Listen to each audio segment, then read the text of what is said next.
میں مبلغ بنوں سنتوں کا،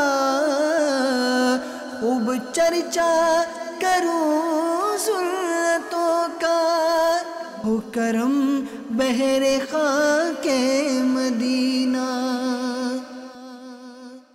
الحمدللہ رب العالمین والصلاة والسلام علی سید المرسلین، اما بعد فاعوذ باللہ من الشیطان الرجیم، بسم اللہ الرحمن الرحیم۔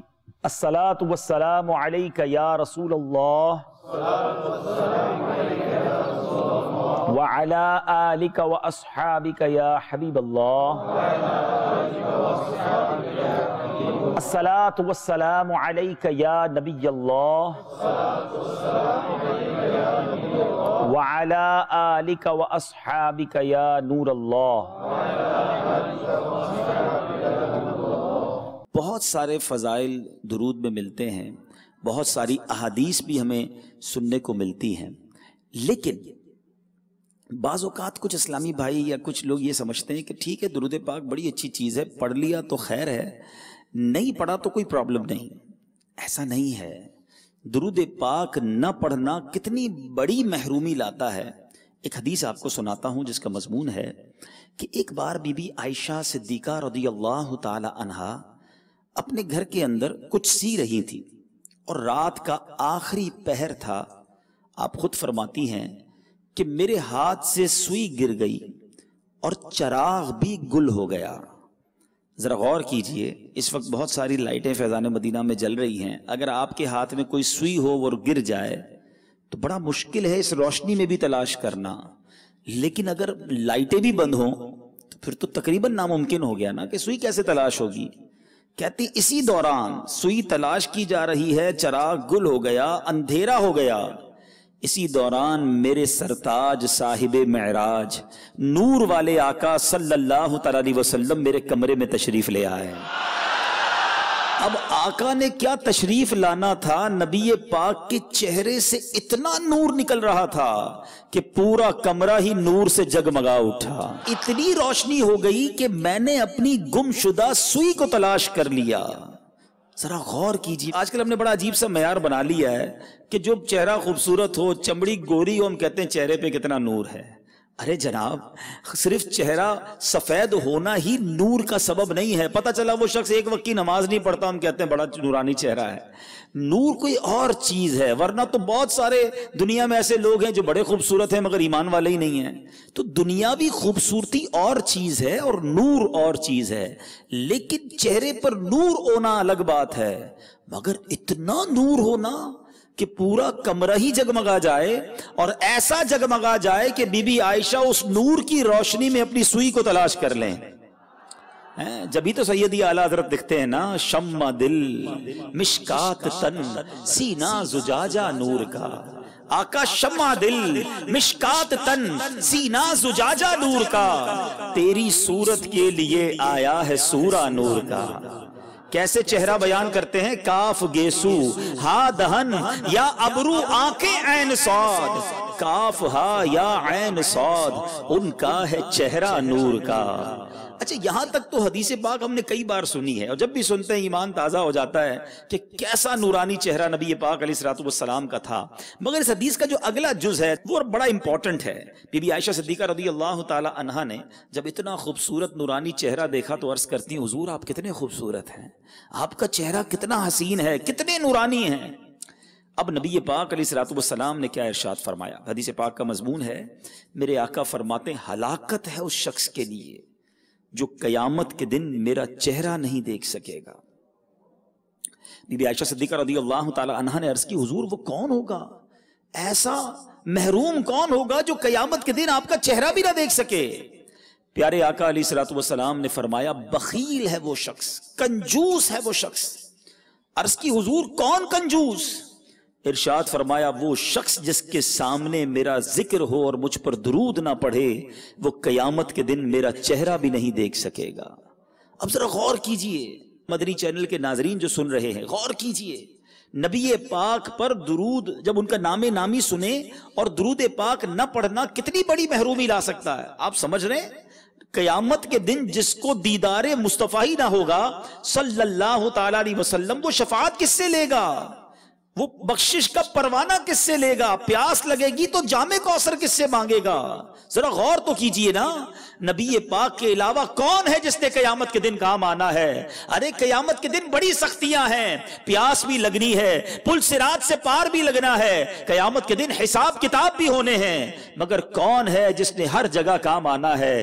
بریلی کے تاجدار سمجھاتے ہیں لگے گی نا پیاس مگر ٹھنڈا ٹھنڈا میٹھا میٹھا پیتے ہم ہیں پلاتے یہ ہیں، گزرنا ہوگا پل صراط سے مگر سلم سلم کی ڈھارس سے پل سے پار چلاتے یہ ہیں، تلیں گے اعمال نامے مگر رنگے بے رنگوں کا پردہ دامن ڈھک کے چھپاتے یہ ہیں، اپنی بنی ہم آپ بگاڑیں کون بنائے بناتے یہ ہیں، اپنے کرم سے ہم حلقوں کا پلہ بھاری بناتے یہ ہیں، کہاں کہاں نبی پاک نے کام آنا ہے، اور اگر آقا ہی کا دیدار نہ ہو سکا تو کدھر جائیں گے؟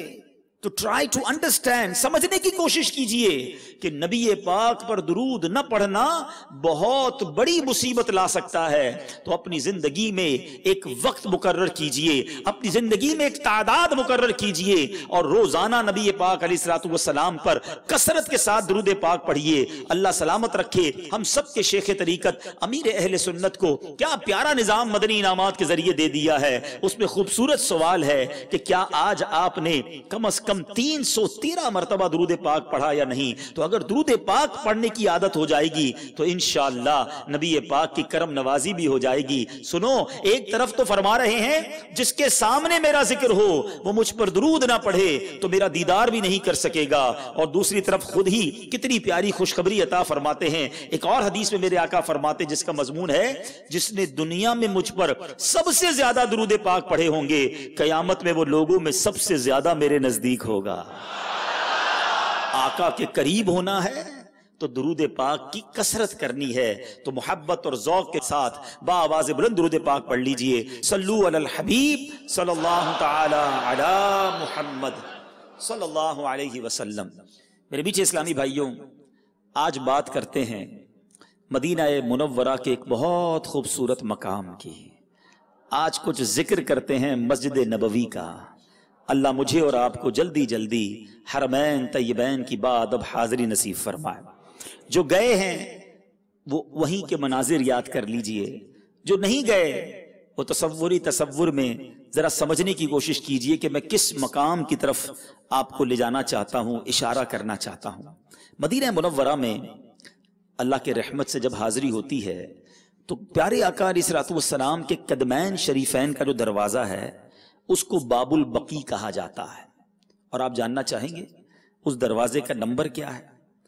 اس باب البقی دروازے کا نمبر 41 ہے، 41 ہے۔ عشق والی بات کہوں تو آپ کو یہ معلوم ہونا چاہیے کہ شجرہ عطاریہ میں جو بزرگوں کا تسلسل ہے، جو سیکوینس ہے، اس میں ہمارے شیخ طریقت امیر اہل سنت کا نمبر بھی 41واں ہے۔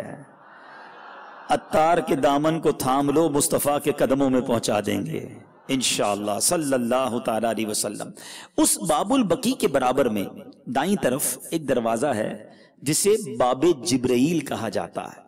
سبحان اللہ، یہ دروازہ مجھے اور آپ کو یاد دلاتا ہے کہ یہیں سے جبریل امین نبی پاک کی بارگاہ میں حاضر ہوتے تھے جب اللہ کا پیغام لے کر آتے، جب وحی لے کر آتے، اور نبی پاک کے حجرہ اقدس میرے آقا کے مکان مقدس کا یہ احترام تھا کہ نبی پاک کی بارگاہ میں جبریل امین بغیر اجازت نہیں آتے تھے۔ روح الامین ہیں مگر حاضری کی اجازت طلب کی جاتی۔ کیا خوبصورت بات مولانا حسن رضا خان صاحب لکھتے ہیں نا، ان کے گھر میں بے اجازت جبرائیل آتے نہیں، ان کے گھر میں بے اجازت جبرائیل آتے نہیں، قدر والے جانتے ہیں قدر و شان اہل بیت۔ اب اس کے بالکل برابر میں تھوڑا سا آگے جائیں تو اب آپ کو دائیں طرف ایک بڑا سا چبوترا نظر آئے گا. باب نساء اور باب جبرائیل سے اگر داخل ہوں تو دائیں طرف ایک چبوترا نظر آتا ہے. باب نساء سے جائیں تو دل کی طرف, باب جبرائیل سے جائیں تو دائیں طرف. جنہوں نے مدینے میں حاضری دی ہے تو بڑا سا ایک چبوترا ہے, لوگ اس پہ نوافل پڑھتے ہیں. یہ چبوترا کن لوگوں کی یاد دلاتا ہے؟ یہ بینچ کن لوگوں کی یاد دلاتا ہے؟ یہ صحابہ کرام کی ایک بڑی کمال کی کیٹیگری تھی. صحابہ کرام کے بھی بہت سارے درجے اور اقسام علماء نے بیان کی. سب سے زیادہ ٹاپ آف دا لسٹ جو صحابہ کرام ہیں وہ ہیں خلفائے راشدین, سیدنا ابوبکر صدیق, حضرت عمر فاروق, حضرت عثمان غنی رضی اللہ تعالیٰ عنہ اور مولا علی شیر خدا کرم اللہ تعالیٰ وجہ الکریم. یہ 4 صحابہ. پھر اس کے بعد 6 اور صحابہ ہیں جو ملا کر عشرہ مبشرہ بن جاتے ہیں. یہ وہ 10 صحابہ ہیں جنہیں نبی پاک علیہ الصلوۃ والسلام نے اپنی حیات طیبہ میں جنت کی بشارت عطا فرما دی. پھر اس کے بعد بدری صحابہ کا مرتبہ الگ ہے, بیت رضوان کے صحابہ کا مرتبہ الگ ہے. مگر صحابہ کرام علیہم الرضوان کی ایک اور بڑی خوبصورت قسم ہے جسے اصحاب صفہ کہا جاتا ہے. اور یہ جو چبوترا ہے نا, یہ اصحاب صفہ کی یاد دلاتا ہے. اصحاب صفہ کون تھے؟ یہ بڑے کمال کے صحابہ تھے. یہ وہ صحابہ تھے جن کے پاس رہنے کو گھر نہ ہوتا تھا. یہ مدینہ منورہ میں وہ صحابہ تھے جو بڑے غریب تھے. ان میں اکثر صحابہ وہ تھے جن کے پاس پہننے کے لیے پورا لباس نہیں ہوتا تھا. روایتوں کا مضمون ہے کہ کئی صحابہ تو ایسے تھے جن کے پاس صرف ایک چادر ہوا کرتی جس سے اپنا ستر ڈھانپ لیتے تھے. مگر در مصطفیٰ صلی اللہ تعالیٰ علیہ وسلم کے باہر پڑے رہتے. کوشش یہ ہوتی تھی کہ آقا کرم فرمائیں گے, کچھ اسلام کی باتیں بتائیں گے, کچھ دین ہمیں سکھائیں گے, علم عطا فرمائیں گے. علم دین سیکھنے کا ایسا جذبہ تھا کہ کھانے پینے کو بھی نہ ملتا, پھر بھی نبی پاک کی بارگاہ میں حاضر رہتے. اتنی نقاہت, اتنی کمزوری ہوتی. احادیث کا مضمون ہے کہ کچھ صحابہ اصحاب صفہ میں سے جب نماز کے لیے کھڑے ہوتے اتنی کمزوری ہوتی کہ کھڑے کھڑے گر جایا کرتے تھے. کچھ صحابہ بھوک کی وجہ سے بے ہوش ہو جایا کرتے تھے. انہی میں ایک صحابی رسول جن کا نام ہم سب کو عموماً علم ہوتا ہے, وہ صحابی ہیں حضرت ابو ہریرہ رضی اللہ تعالی عنہ. یہ بڑے عظیم صحابی ہیں, مگر ان صحابی نے بھی کتنی قربانیاں دی, کیسا وقت گزارا, یہ سننے سے لائق ہے. حضرت ابو ہریرہ رضی اللہ تعالیٰ عنہ کو ابو ہریرہ کیوں کہا جاتا ہے؟ ہریرہ تو بلی کو کہتے ہیں. ایک بار نبی پاک علیہ الصلوۃ والسلام کی بارگاہ میں جب حاضر ہوئے تو آپ کی آستین میں ایک چھوٹی سی بلی تھی. نبی پاک نے جب یہ ملاحظہ فرمایا تو فرمایا یا ابا ہریرہ, یعنی اے چھوٹی بلی والے. تب سے آپ کی کنیت جو ہے وہ ابو ہریرہ ہی مشہور ہو گئی, اور اب ساری دنیا آپ کو ابو ہریرہ رضی اللہ عنہ کے نام سے جانتی ہے. آپ کے اندر کیسا علم دین سیکھنے کا جذبہ تھا کہ ایک مرتبہ نبی پاک علیہ الصلوۃ والسلام سے عرض کرتے ہیں, حضور, بخاری شریف کی حدیث ہے کہ حضور میں آپ کے پاس رہتا ہوں, آپ کی باتیں سنتا ہوں, علم سیکھنے آیا ہوں, مگر میں بھول جاتا ہوں, آپ جو فرماتے ہیں مجھے یاد نہیں رہتا. کرم کیجئے میری یادداشت اچھی ہو جائے. ذرا غور کیجئے صحابہ کرام کا عقیدہ کیا تھا. بھائی یادداشت اچھی کرنے کے لیے آج کل کے دور میں کوئی کہتا ہے بادام کھا لو, اخروٹ کھا لو, جناب کوئی دوائی کھا لو, کوئی نہ کوئی علاج کروا لو. مگر صحابہ کرام کو پتا تھا کہ نبی پاک کا در وہ ہے کہ جو مانگو یہاں سے ملتا ہے. نہیں سنتا ہی نہیں مانگنے والا تیرا. نبی پاک علیہ الصلوۃ والسلام نے بھی کوئی حکیمی نسخہ نہ بتایا کہ اے ابو ہریرہ یہ عمل کرو تو یادداشت مضبوط ہو جائے گی. آقائے دو جہاں صلی اللہ تعالی علیہ وسلم نے فرمایا اے ابو ہریرہ اپنی چادر پھیلاؤ. کہتے میں نے چادر پھیلا دی. مالک جنت قاسم نعمت صلی اللہ تعالی علیہ وسلم نے اپنے دستے رحمت میں سے اس میں کچھ ڈال دیا اور فرمایا اے ابو ہریرہ اسے اٹھاؤ اور سینے سے لگا لو. حضرت ابو ہریرہ دیکھ رہے ہیں کہ ہاتھ سے کچھ چادر میں بظاہر نظر نہیں آ رہا کہ کچھ نبی پاک نے باقاعدہ کوئی چیز ڈالی ہو, بس مٹھی رکھ کر کھولی ہے اور کہا ابو ہریرہ سینے سے لگا لو. اللہ اکبر. حضرت ابو ہریرہ کا عقیدہ دیکھو, وہ جانتے تھے دو جہاں کی نعمتیں ہیں ان کے خالی ہاتھوں میں, وہ چادر سینے سے لگاتے ہیں. حضرت ابو ہریرہ کا کہنا ہے وہ دن ہے آج کا دن ہے, اس کے بعد کوئی بات نہیں بھولتا. نبی پاک جو فرماتے ہیں مجھے یاد ہو جاتا ہے. ایسی یادداشت مضبوط ہوئی کہ بہت سارے صحابہ کرام نے حدیثوں کو روایت کیا, مگر حضرت ابو ہریرہ رضی اللہ تعالیٰ عنہ تمام صحابہ میں وہ عظیم صحابی ہیں جنہوں نے سب سے زیادہ حدیثوں کو روایت کیا. بتاتے ہیں علماء 5374 حدیثیں حضرت ابو ہریرہ نے روایت کی ہیں نبی پاک علیہ الصلوۃ والسلام سے. ایسا حافظہ نبی پاک نے عطا فرما دیا، علم دین سیکھنے کا اتنا شوق تھا۔ مگر یہی حضرت ابو ہریرہ، اچھا اصحاب صفہ میں کون کون سے نام تھے ذرا یہ بھی سن لو۔ اصحاب صفہ میں حضرت بلال حبشی رضی اللہ تعالیٰ عنہ، حضرت ابو ذر غفاری رضی اللہ تعالیٰ عنہ، حضرت ابو سعید خدری رضی اللہ تعالیٰ عنہ۔ ذرا غور کیجئے کتنے بڑے بڑے صحابہ کے نام ہیں جو اصحاب صفہ میں تھے۔ سیدنا سلمان فارسی رضی اللہ تعالیٰ عنہ، حضرت حذیفہ بن یمان رضی اللہ تعالیٰ عنہ۔ اب اتنے بڑے بڑے صحابہ اس طرح غربت کی زندگی گزار رہے تھے، اتنا مطلب جس کو کہیے کہ غربت کا عالم تھا کہ ایک بار نبی پاک علیہ الصلوۃ والسلام کی بارگاہ میں کچھ کھجوریں آئیں ہیں، پیارے آقا علیہ الصلوۃ والسلام نے تمام صحابہ کو بلایا اور دو دو کھجوریں عطا فرمائیں۔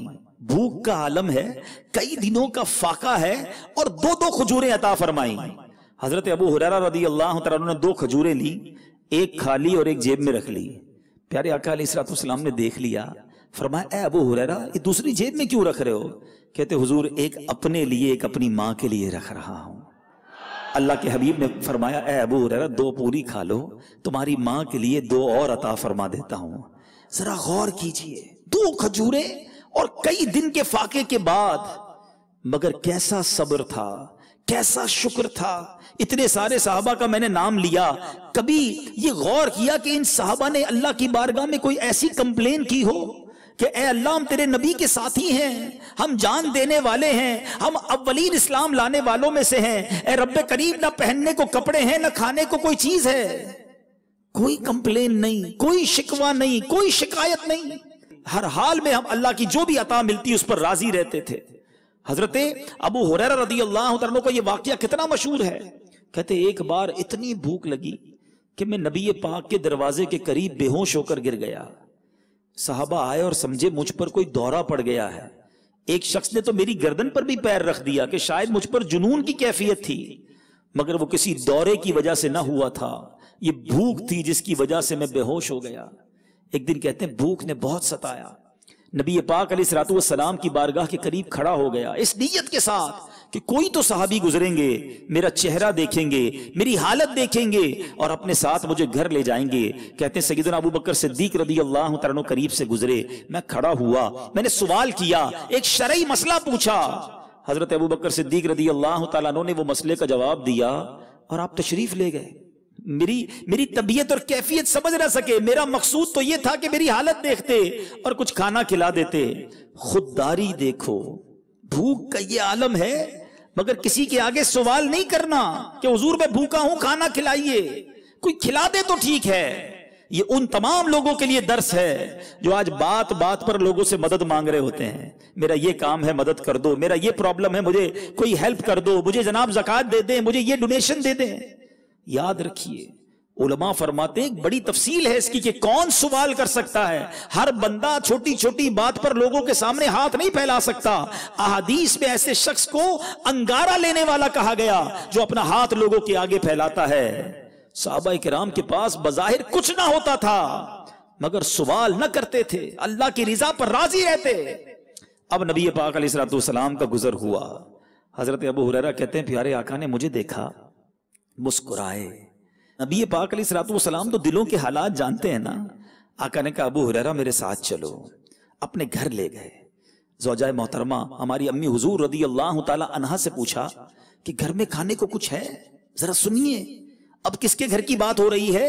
جو وجہ تخلیق کائنات ہیں، جن کی وجہ سے یہ ساری دنیا بنی ہے۔ نبی پاک علیہ الصلوۃ والسلام ریزن آف آل کریشن ہیں، لیکن ان کے گھر کا حال یہ تھا کہ ہماری امی حضور کہتی ہیں حضور گھر میں کھانے کو کچھ نہیں ہے، ایک دودھ کا پیالہ ہے جو تھوڑی دیر پہلے ایک صحابی دے گئے ہیں۔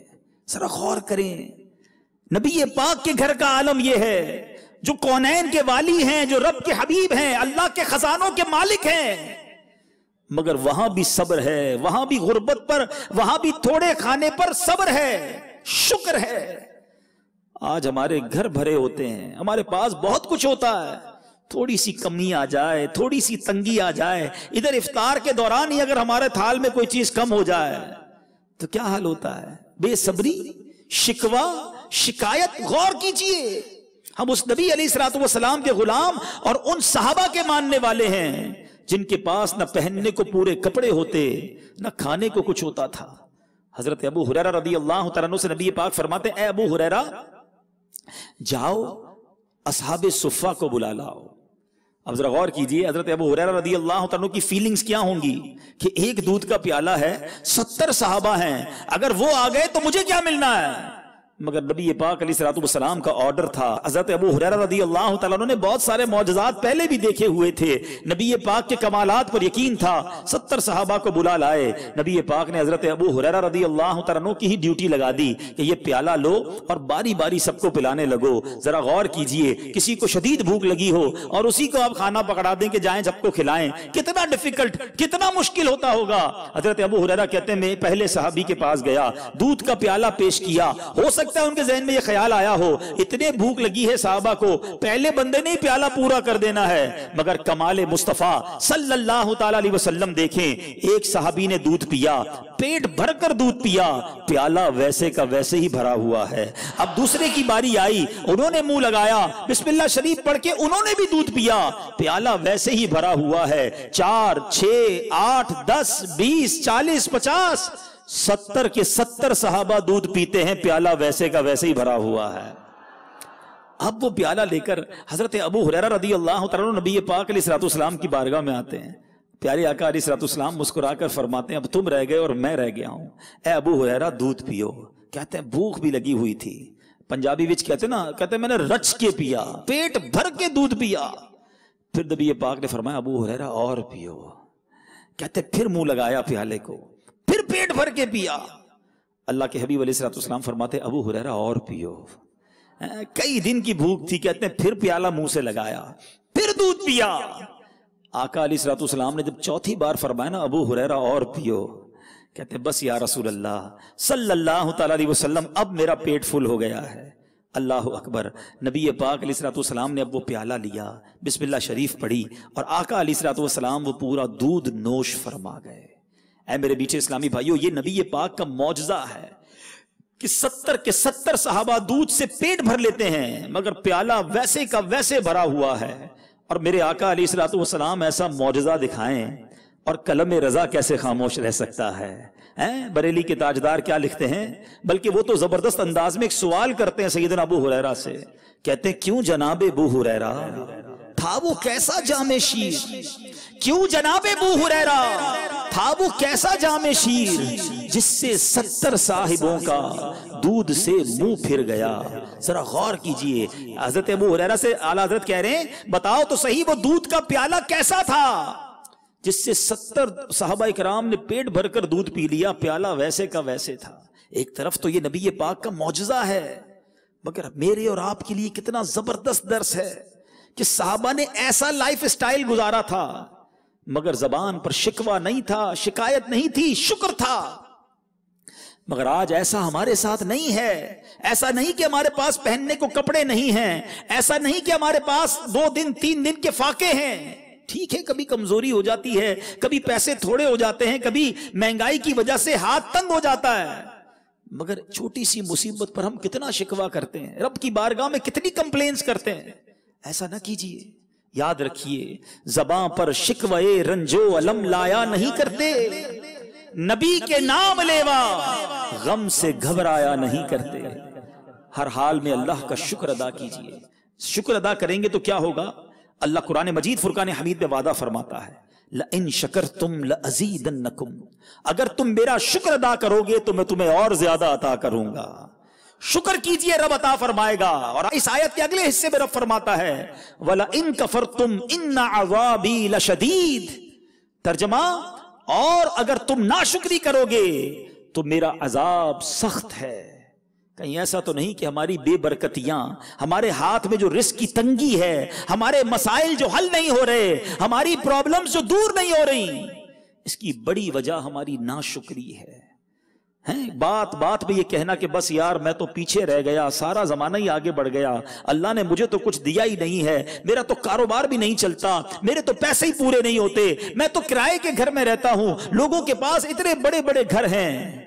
اب پرابلم یہ ہے کہ ہم نے اپنی زندگی کا جو ٹارگٹ بنایا ہے نا, ہم سمجھتے ہیں جو جتنا زیادہ مالدار ہے وہ اتنا زیادہ سکھی ہے. ایسا نہیں ہے میرے میٹھے اسلامی بھائیوں. اصل میں آپ کا اتنے لوگوں سے ملنا نہیں ہے، ورنہ یقین کریں کبھی کبھی بڑے بڑے بنگلے، بڑی بڑی گاڑیوں والوں کے پاس جب ہم جاتے ہیں نا، اور وہ اپنا دکھ بتاتے ہیں، اپنی پرابلم بتاتے ہیں، تو بندے کو خیال آتا ہے کہ یار اس کے بجائے میں کتنا سخی ہوں، کتنے پرابلمز ہیں اس کے، فیملی پرابلم کتنے ہیں اس کے، صحت کے مسائل کتنے ہیں۔ تو ایسا نہیں ہے، اگر مال ہی سے سکھ ملتا ہوتا نا میٹھے اسلامی بھائیوں، تو دنیا میں کوئی مالدار دکھی نہ ہوتا، وہ پیسے خرچ کرتا اور سکھ خرید لیتا۔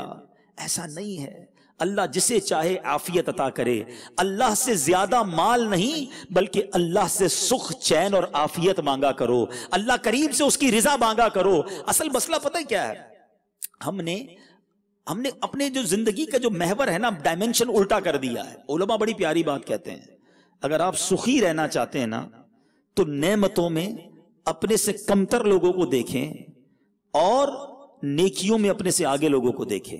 یہ ہے زندگی گزارنے کا بہترین پرسکون فارمولا۔ ہم نے کیا کر دیا، الٹا کر دیا اس کو۔ ہم نعمتوں میں اپنے سے اوپر والے کو دیکھتے ہیں، نیکیوں میں اپنے سے نیچے والے کو دیکھتے ہیں۔ بڑے عرصے تک سائیکل چلاتے رہے، اللہ سے دعا کی یا اللہ سکوٹر دلا دے، تیری بڑی مہربانی اسکوٹر مل گئی، موٹر سائیکل لے کے نکلے، بڑے خوش تھے، سگنل پہ کھڑے ہوئے تو برابر میں 4 گاڑیاں آ کر کھڑی ہو گئیں۔ بندہ کہنے لگا یار میرے پاس اسکوٹر دیکھو یار، اس کے پاس گاڑی ہے، میرے پاس گاڑی کب ہوگی؟ بڑے محنت کی، بڑے پیسے جمع کیے، چھوٹی گاڑی خرید لی، بڑا خوش، مٹھائی بھی بانٹی۔ تھوڑے دنوں کے بعد سگنل پہ پھر گاڑی کھڑی ہوئی تو ہماری چھوٹی گاڑی کے برابر میں آ کر بڑی گاڑی کھڑی ہو گئی۔ بندہ کہ یار یہ والی گاڑی کب ملے گی مجھے؟ اور اللہ کے بندو، آپ بڑی لیں گے تو اس سے بڑی گاڑی آپ کو نظر آ جائے گی، آپ چھوٹے گھر سے بڑے گھر میں جائیں گے اس سے بڑا گھر نظر آ جائے گا۔ کبھی زندگی میں سخی نہیں ہو سکیں گے۔ اللہ نے جو دیا ہے اس پر صبر کیجئے، شکر کیجئے۔ اگر آپ چھوٹے گھر میں رہتے ہیں اللہ کا شکر ادا کریں، اپنا گھر تو ہے۔ کئی لوگ کرائے کے گھر میں رہتے ہیں، اگر آپ کرائے کے گھر میں رہتے ہیں شکر ادا کریں۔ کئی لوگ ایسے ہیں جو جھوپڑیوں میں رہتے ہیں، ارے آپ اگر جھوپڑی میں بھی رہتے ہیں اللہ کا شکر ادا کریں، کیونکہ کئی لوگ ایسے ہیں جو سڑک پر سوتے ہیں، سڑک پر سونے والا بھی شکر ادا کرے کہ آزاد تو ہوں۔ کئی لوگ ایسے ہیں جو جیلوں کے اندر بند ہیں، وہ جیلوں میں سوتے ہیں۔ سوچئے نا اللہ نے کتنوں سے اچھا بنایا ہے۔ پرابلم یہ ہے کہ ہم نے سوچ کا جو محور ہے، جو ہماری سوچ کا دھارا ہے، وہ اس طرف کر دیا کہ جو ہم سے آگے اس کو دیکھ کر ہم ٹینشن میں رہتے ہیں، مایوس رہتے ہیں۔ نہیں، اگر پرسکون رہنا ہے تو اپنے سے نیچے والے لوگوں کو دیکھیے۔ ایک بزرگ کے بارے میں آتا ہے، ان کے پاس چپل نہیں تھے، روڈ پہ جا رہے تھے، اللہ کی بارگاہ میں عرض کی مولا میرے پاس چپل ہی نہیں ہے، شکوہ۔ تھوڑی دیر ہوئی تو برابر میں ایک بندہ آیا، اس کے پیر ہی نہیں تھے۔ آپ نے اللہ کا شکر ادا کیا، مولا تیری مہربانی، پیر تو دیے ہیں، شکر ادا کرو نا۔ آپ جتنے بیٹھے نا اس وقت ہزاروں کی تعداد میں، ایک بات کہوں مدنی چینل کے ناظرین جو مجھے سن رہے ہیں ان سے بھی میں یہ بات کرنا چاہتا ہوں کہ ہم جتنے لوگ اس وقت اس بیان میں موجود ہیں، آپ جیسی، ہم سب جیسی زندگی گزارنے کا خواب لاکھوں لوگ دیکھ رہے ہیں۔ جی جناب، آپ کہیں گے یار میں تو غریب مقروض، میری جیسی زندگی گزارنے کا کون خواب دیکھ رہا ہے؟ جناب آپ اور میں اپنے پیروں پہ چل کے آئے ہیں مسجد میں، کئی ایسے ہیں جن کے پاس پیر ہی نہیں ہے، معذور ہیں، کھانا پینا نالیوں کے ذریعے دیا جا رہا ہے، استنجا بھی جناب ان کا نالیوں کے ذریعے ہو رہا ہے۔ سوچئے اللہ نے مجھے اور آپ کو کتنی نعمتوں سے نوازا ہے۔ ایسا ہی ایک شخص ایک بزرگ کے پاس گیا اور کہتا ہے حضور اللہ نے مجھے کچھ نہیں دیا ہے۔ تو آپ نے فرمایا کچھ نہیں دیا؟ کہاں، میں تو کنگال بیکار، مجھے اللہ نے کچھ نہیں دیا دنیا میں، سب کو نوازا، میں پیچھے رہ گیا۔ ان بزرگ نے کہا اچھا ایسا کرو، تمہارے پاس 2 ہاتھ ہیں، ایک ہاتھ مجھے دے دو، 10 لاکھ روپے لے لو۔ کہتا حضور ہاتھ دے دوں گا تو پھر تو بغیر ہاتھ کی کیسے لائف گزاروں گا؟ کہا اچھا ٹھیک ہے، 2 آنکھیں ہیں، ایک آنکھ دے دو، 10 لاکھ روپے لے لو۔ کہتا حضور آنکھ دے دوں گا تو اندھا ہو جاؤں گا۔ کہا 2 کان ہے نا، ایک کان دے دو، 10 لاکھ روپے لے لو۔ کہا حضور بہرا ہو جاؤں گا۔ ایک ایک کر کے وہ باڈی کے حصے گنواتے گئے کہ یہ دے دو، اتنے پیسے لے لو، وہ منع کرتا گیا۔ آخر میں بزرگ فرماتے ہیں کہ اللہ کے بندے کروڑوں کی پراپرٹی لے کے گھوم رہا ہے، کہتا ہے اللہ نے کچھ نہیں دیا ہے، اتنا کچھ رب نے دیا ہے۔ میرے میٹھے اسلامی بھائیوں، اللہ نے اتنی نعمتیں دی ہیں کہ ساری زندگی ہم شکر ادا کریں تو وہ شکر ادا نہیں ہو سکتا۔ جتنے اسلام بھائی بیٹھے ہیں نا، 3 سیکنڈ کے لیے اپنی آنکھیں بند کر لیں۔ جتنے لوگ مجھے سن رہے ہیں پلیز، اگر گھروں میں بھی سن رہے ہیں تو آنکھ بند کر لیں 3 سیکنڈ کے لیے۔ اب آنکھوں کو کھول دیجئے۔ 3 سیکنڈ تک آپ کی آنکھوں کے سامنے کیا تھا؟ اندھیرا، بلیک، سیاہ اسکرین تھی نا، کچھ بھی نظر نہیں آ رہا تھا۔ اب آنکھیں کھولی تو سب دیکھ رہے ہیں، ایک دوسرے کو دیکھ رہے ہیں، ایسا ہی ہے نا؟ آپ کو پتا ہے جو 3 سیکنڈ تک میری اور آپ کی آنکھوں کے سامنے اندھیرا تھا نا، نابینا کی زندگی میں وہ ساری زندگی اندھیرا رہتا ہے، ساری زندگی وہ کچھ نہیں دیکھ پاتا۔ اللہ نے مجھے اور آپ کو آنکھیں دی ہیں۔ سچ بتاؤ کتنی بار اللہ کا اس بات پر شکر ادا کیا کہ مولا تو نے اندھا نہیں بنایا۔ میں بول رہا ہوں، آپ سن رہے ہیں، مگر جس کے پاس سماعت نہیں، جو بہرا ہوتا ہے، اس کو کچھ سمجھ نہیں آ رہا ہوتا کہ اگلا کیا بات کر رہا ہے۔ اللہ نے مجھے اور آپ کو بہرا نہیں بنایا، ہم جو چاہتے ہیں بات کر لیتے ہیں۔ اللہ نے مجھے اور آپ کو گونگا نہیں بنایا۔ کبھی بیٹھو کسی گونگے کے پاس، اشارے کر کر کے تھک جاتا ہے، لوگ نہیں سمجھتے اس کی بات، مذاق اڑاتے ہیں۔ اللہ نے مجھے پیدائشی طور پر گونگا نہیں بنایا، زبان بھی دے دی۔ ہاتھ کتنی بڑی نعمت ہے، پریکٹس کرنی ہو نا، اگر آج ہی پریکٹس کرنا چاہیں، پورا ہاتھ تو چھوڑ دیں، صرف اسے انگوٹھے پر ربڑ چڑھا دیں اور آج چند گھنٹوں کے لیے نیت کر لیں کہ یہ انگوٹھا استعمال نہیں کروں گا، تو پنجابی میں کہتے ہیں نا، لگ پتا جائے گا۔ آپ کچھ بھی نہیں کر سکتے، کوئی چیز پکڑ بھی نہیں سکیں گے آپ، صرف یہ انگوٹھا اتنا قیمتی ہے۔ کس نعمت کا شکر ادا کریں، پھر بھی ناشکری، پھر بھی شکوے کہ اللہ تو نے ہمیں کچھ نہیں دیا۔ نہیں میرے میٹھے اسلامی بھائیوں، کہیں یہ ناشکری ہماری یہ نعمتوں کے چھننے کا سبب نہ بن جائے۔ لوگوں کے گھر تباہ ہو جاتے ہیں، کاروبار ختم ہو جاتے ہیں، کیوں؟ کہیں ایسا تو نہیں کہ جو اللہ نے دیا تھا اس پر صبر کرنے کے بجائے اس پر ناشکری کی جا رہی ہے، شکر کرنے کے بجائے اللہ کو ناراض کیا جا رہا ہے۔ خدا را آج اس بیان میں یہ درس لے کر جاؤ کہ ہر حال میں نے اللہ کا شکر ادا کرنا ہے۔ جس رب نے مجھے کروڑوں سے اچھا بنایا ہے، میں اس کا شکر ادا کروں گا اور دل کھول کر ادا کروں گا۔ اچھا، پھر ایک اور مسئلہ، ہم لوگ سمجھتے ہیں کہ شکر جو ہے نا، یا اللہ تیرا شکر الحمدللہ، یا اللہ تیرا شکر الحمدللہ، صرف اسی کا نام ہے۔ یقیناً یہ بھی زبانی شکر ہے، لیکن پریکٹیکل شکر بھی ہوتا ہے۔ عملی شکر کیا ہے؟ دنیا کا دستور ہے کہ آپ کسی کو کوئی اچھا سا تحفہ دیں، وہ بندہ کیا کرتا ہے؟ کہتا ہے یار یہ بندہ ناراض نہیں ہونا چاہیے، اتنا اچھا گفٹ دیا ہے، نوکری لگوا دی، قرضہ دے دیا۔ ایسا ہی ہے نا، دنیا میں جو احسان کرے ہم اسے ناراض نہیں کرتے۔ اللہ کے اتنے سارے احسانات ہیں، ہم اللہ کو ناراض کرتے ہیں۔ یہ کیسا شکر ہے؟ آنکھ اللہ نے اس لیے نہیں دی کہ اب حرام دیکھیں۔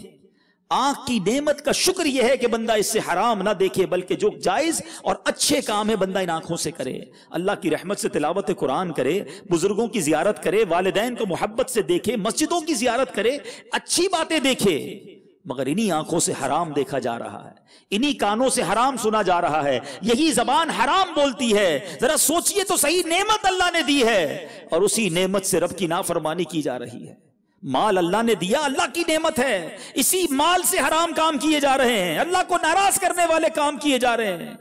اللہ کا قرآن میں پھر فرمان سن لو، لَإِن شَكَرْتُمْ لَأَزِيدَنَّكُمْ وَلَإِن كَفَرْتُمْ إِنَّ عَذَابِي لَشَدِيدٌ۔ نا شکری کرو گے تو عذاب شدید ہے۔ آخری بات بیان میں عرض کر دیتا ہوں، غالباً حضرت حسن بصری رحمت اللہ تعالی علیہ فرماتے ہیں، آپ فرماتے ہیں کہ جب تک اللہ کی نعمتوں کا شکر کیا جاتا ہے، اللہ تعالیٰ جب تک چاہتا ہے اپنی نعمت سے لوگوں کو فائدہ پہنچاتا رہتا ہے، اور جب اللہ تبارک و تعالیٰ کی ناشکری کی جاتی ہے تو یہی نعمت عذاب بنا دی جاتی ہے۔ نعمت عذاب کیسے بن سکتی ہے؟ بگ کوسچن، غور سے سنیے گا۔ ناشکری نعمت ہی کو عذاب بنا سکتی ہے، اور ایسا ہم دیکھتے ہیں۔ کئی لوگوں کے بارے میں دیکھا، غریب تھے، دعائیں کرتے رہے یا اللہ مال دے دے، مال تو نعمت ہے نا، مگر کئی مالداروں کو دیکھا کہ جب مالدار ہو گئے تو بڑی پرابلم میں آ گئے۔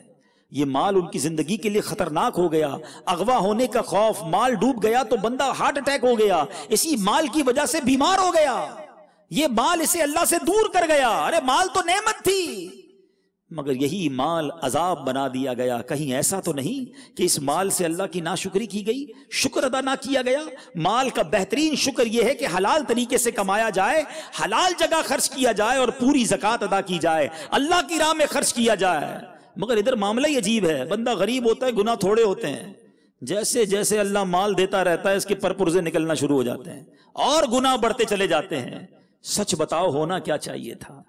اللہ عطائیں بڑھاتا، ہم سجدے بڑھاتے، اللہ عطائیں بڑھاتا، ہم شکر بڑھاتے، ہم خیرات کرتے، مگر عجیب معاملہ ہے، رب عطائیں بڑھاتا ہے اور بندہ خطائیں بڑھاتا ہے۔ ایسا نہ کریں۔ بہت ساری ایسی نعمتوں کی مثالیں آپ کو، اولاد بہت بڑی نعمت ہے، لوگ دعائیں کرتے ہیں اللہ نیک اولاد دے دے، مگر بعض اوقات بندہ اس اولاد کی صحیح تربیت نہیں کر پاتا، ناشکری کرتا ہے، یہی اولاد ماں باپ کو مارنے لگ جاتی ہے، گھر سے نکال دیتی ہے۔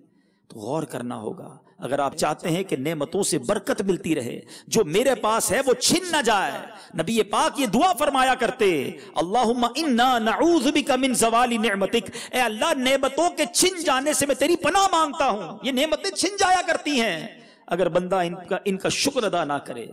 اللہ کرے کہ میں اور آپ اللہ کے شکر گزار بندوں میں بن جائیں۔ اگر آج تک ناشکری ہوئی ہے، ایک بار نہیں کئی بار ہوئی ہوگی، کبھی نہ کبھی شکوہ بھی زبان پر آ گیا ہوگا، اللہ کے گھر میں بیٹھے ہونا، سچی توبہ کر لو، اللہ سے عرض کر دینا، اے اللہ اب تک کی ناشکریاں معاف کر دے، اب مولا تیری دربار میں کبھی میں نے ناشکری نہیں کرنی ہے، اتنا تو نے نوازا ہے، اب زندگی تیرے شکر گزار بندوں کی طرح گزارنی ہے۔ اللہ کریم مجھے اور آپ کو اپنے شکر گزار بندوں میں شامل فرمائے، اور یہی دعوت اسلامی کا مدنی ماحول ہے جو وقتاً فوقتاً بہت پیارے پیارے موضوعات پر ہماری تربیت کرتا رہتا ہے۔ اللہ مجھے اور آپ کو اس مدنی ماحول سے وابستہ رکھے، ایسے بیانات سنتے رہیں، ایسے موضوعات پر تربیت لیتے رہیں تاکہ ہماری زندگی میں ایک پازیٹیو چینج آ جائے۔ اللہ تعالیٰ ہر حال میں اپنے شکر گزار بندوں کی طرح ہمیں رکھے، آمین بجاہ النبی الامین صلی اللہ تعالی علیہ وسلم۔ میں مبلغ بنوں سنتوں کا، خوب چرچا کروں سنتوں کا، ہو کرم بہر خاک مدینہ۔